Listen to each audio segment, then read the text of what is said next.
Programang ito ay rated SPG. Striktong patnubay at gabay ng magulang ang kailangan. Maaaring may masiselang tema, lengguwahe, karahasan, sexual, horror o droga na hindi angkop sa mga bata.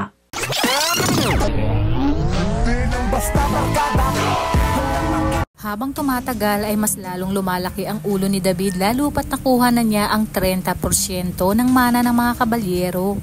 Ngunit wala siyang kaalam-alam na nalalapit na ang kanyang katapusan dahil ikakagulat niya na makita niya ang kanyang inang si Marites dahilan ng kanyang pagkakabuking patungkol sa kanyang pagpapanggap. Ngunit anong palusot naman kaya ang kanyang gagawin sa oras na patotohanan ni Marites na hindi naman talaga siya si Tanggol? Yan ang ating aalamin sa dulo ng video na ito. Naglabas ng sama ng loob si Marites kay Roda tungkol kay Tanggol dahil sa madami na daw itong pinasok na gulo.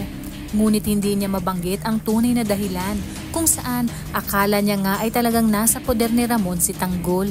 Kaya tinanong ni Roda kung pinakinggan man lang ba ni Marites ang panig at paliwanag ni Tanggol. Dahil hindi porket magulang ay tama ang lahat ng hinala nito. Sa kabilang banda, kinausap muli ni Ramon si Marites tungkol sa kanilang anak. Anya masyadong matigas ang ulo ni Tanggol at sana matulungan siya nito. Nasabi rin ni Ramon sa kanyang papa na humingi siya ng tulong kay Marites sa problema nila sa kanilang anak at ina siya ng isang Montenegro at kailangang gampanan niya yun. Kung kaya't sinabi ni Don Julio na ihanda ni Ramon ang kanyang sarili sa pagkikita ng mag-ina kasama si Ramon. At kinalaunan, magaganap na nga ang paghaharap. Tapos sabihin ni Ramon kay David na sumama ito sa kanya dahil may importante silang lakad na lingid sa alam ni David na makakaharap na niya si Marites. Sinabi ni David na susunod siya at pupuntahan na lang niya ang sinabing lugar ni Ramon. Nauna namang pumunta si Ramon at Marites at nang paparating na si David ay nakita niya si Ramon na may kaharap na babae na nakatalikod sa kanya. Nagtaka siya kung sino ito at pamilyar sa kanya.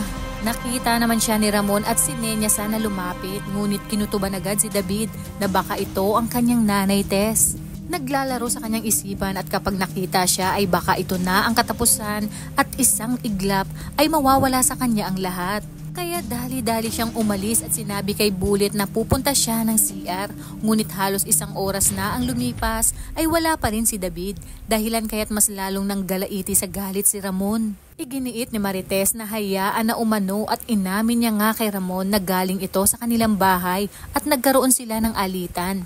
Pinalayas niya umano ito. Nais naman ni Ramon na magkaayos sila at madisiplina ni Marites si Tanggol. Tinawagan niya mismo ito at dito nakita ni Marites sa kontak ni Ramon ang mukha ni David habang tinatawagan ni Ramon. Kaya hindi siya nagdalawang isip na itanong kay Ramon kung yun ba ang tinutukoy niyang Tanggol. At nagkakamali umano siya dahil si David yon ang kanyang pangalawang anak. Habang si David ay gumawa ng alibay na masama ang pakiramdam kaya dali-dali itong umuwi ng mansyon. Dito na napagtanto ni Ramon na nagsisinungaling si David kaya sinabi niya kay Marites na patawarin siya nito dahil hindi niya alam ang magagawa niya kay David sa oras na mapatunayang tinatarantado siya nito at nagpanggap na Tanggol. At upang malaman ang totoo, inalok niya si Marites na sumama sa mansyon para wala nang antakas si David. At pag nagkataon, pati si Olga ay mabibisto na rin dahil kilala nga ito ni Marites bilang Beng. Kaya naman kapamilya, kung bago ka pa lang sa aking channel, ay mag-subscribe ka na at i-click mo na rin ang bell icon para updated ka sa pinakahuling kaganapan sa paborito mong teleserye, ang FPJ's Batang Quiapo. Hanggang sa muli, salamat!